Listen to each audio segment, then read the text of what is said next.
Louis de Funès, de son vrai nom Louis-Germain David de Funès de Galarza, voit le jour le 31 juillet 1924 à Courbevoie. Ses origines sont un mélange d'influences, son père, Carlos Luis de Funès de Galarza, étant un avocat espagnol d'origine noble, et sa mère, Thérèse Joséphine Germaine de Funès, née Barthes, une jeune femme d'origine française. Cette dualité culturelle, cette touche d'exotisme dans son ascendance, a peut-être contribué à forger cette personnalité unique, ce mélange d'énergie débordante et de sensibilité cachée. Dès son plus jeune âge, Louis est un enfant curieux, observateur. Il n'est pas le garçon le plus extraverti, mais il possède une vivacité d'esprit remarquable.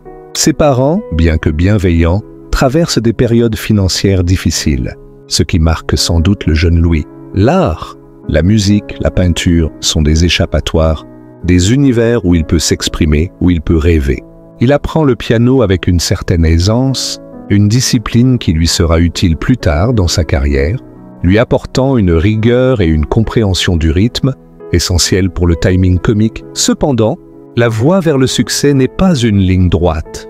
Après des études secondaires qu'il termine sans éclat particulier, Louis de Funès hésite. Il explore différentes pistes, sans trouver immédiatement sa vocation.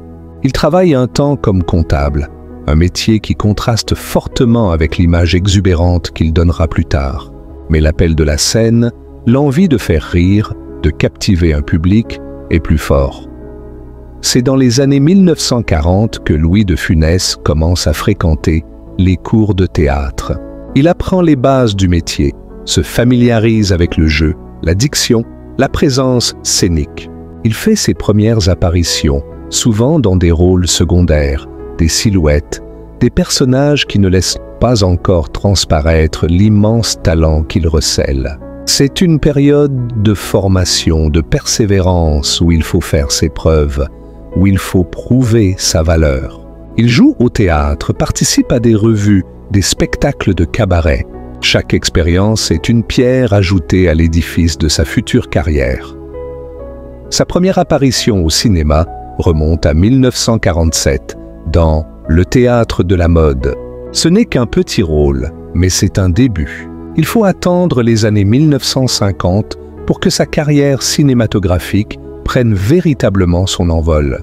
Il enchaîne les films, souvent dans des rôles de composition, des personnages secondaires qui commencent à attirer l'attention.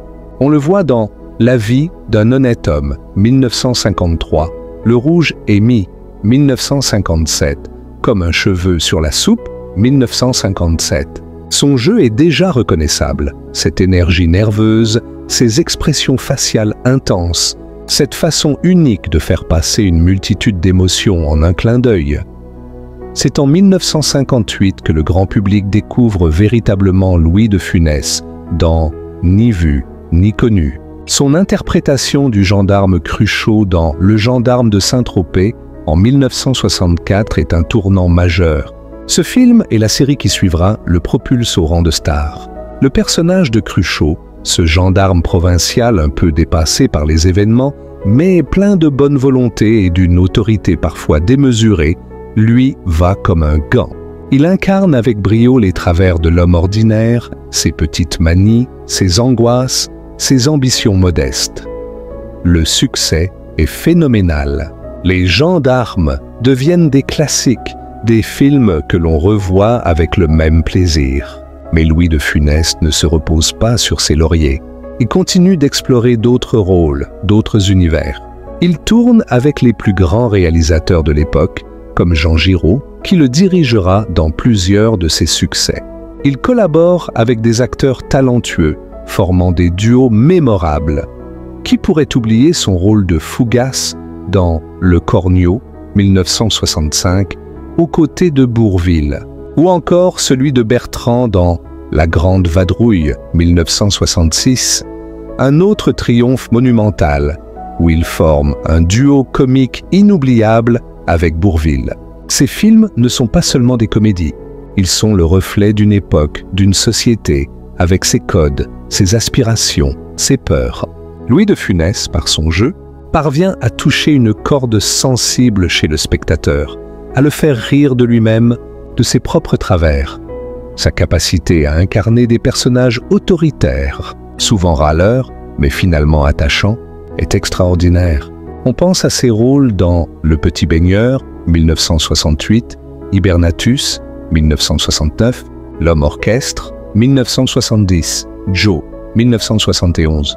Les aventures de Rabbi Jacob, 1913. Dans chacun de ces films, il déploie une énergie débordante, une gestuelle précise, une voix qui s'est passée de la douceur à la colère en un instant. Son talent réside dans cette capacité à rendre ses personnages à la fois caricaturaux et profondément humains. Au-delà de l'image du comique exubérant, Louis de Funès est un homme d'une grande exigence professionnelle. Il est perfectionniste, méticuleux. Il travaille ses rôles avec acharnement, répète ses dialogues, peaufine ses mimiques. Il est connu pour son exigence sur les plateaux, mais cette exigence est toujours au service de l'œuvre, de la qualité du film. Il veut que chaque gag fonctionne, que chaque réplique soit percutante.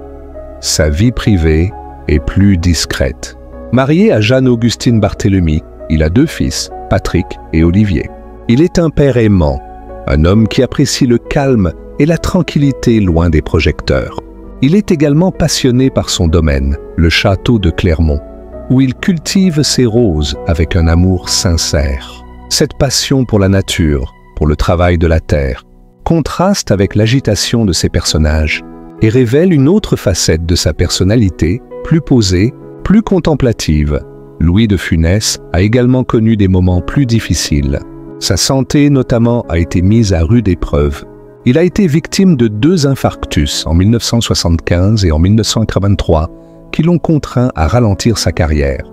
Ces épreuves ont sans doute renforcé sa conscience de la fragilité de la vie et l'ont peut-être amené à apprécier encore davantage les moments de bonheur simples.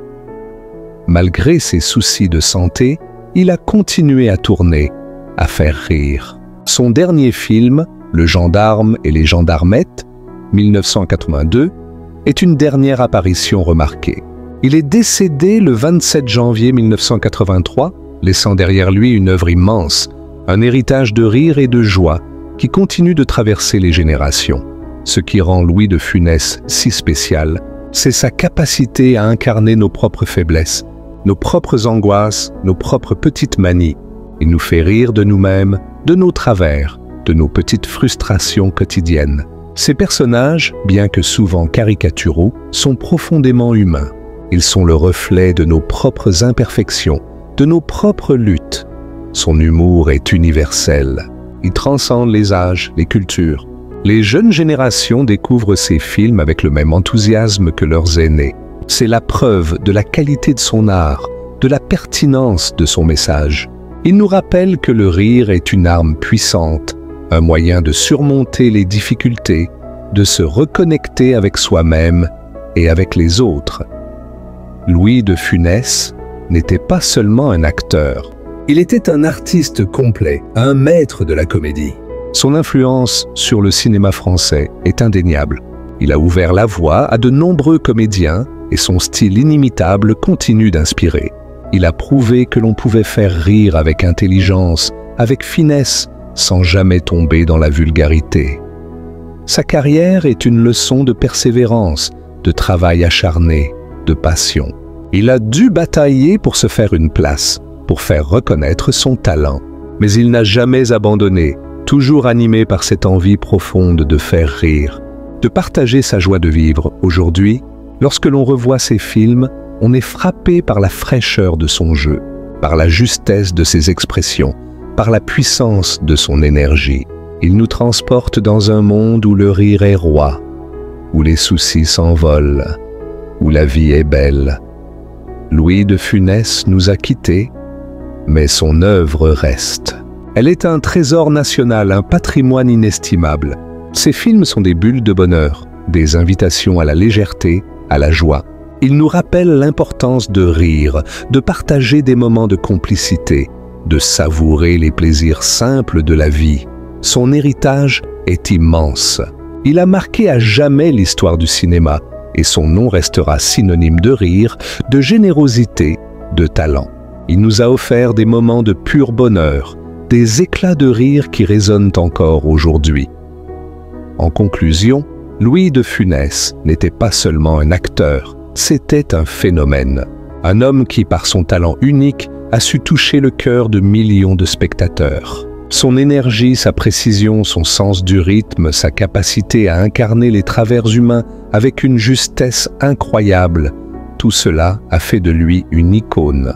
Il nous a appris à rire de nos propres défauts, à trouver de la joie dans les situations les plus banales.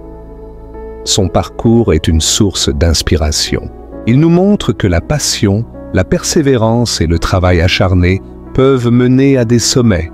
Il nous rappelle que le rire est un langage universel, capable de rassembler les gens et d'apporter de la lumière dans nos vies. Nous espérons que ce récit vous a plu et vous a rappelé la magie de cet artiste exceptionnel.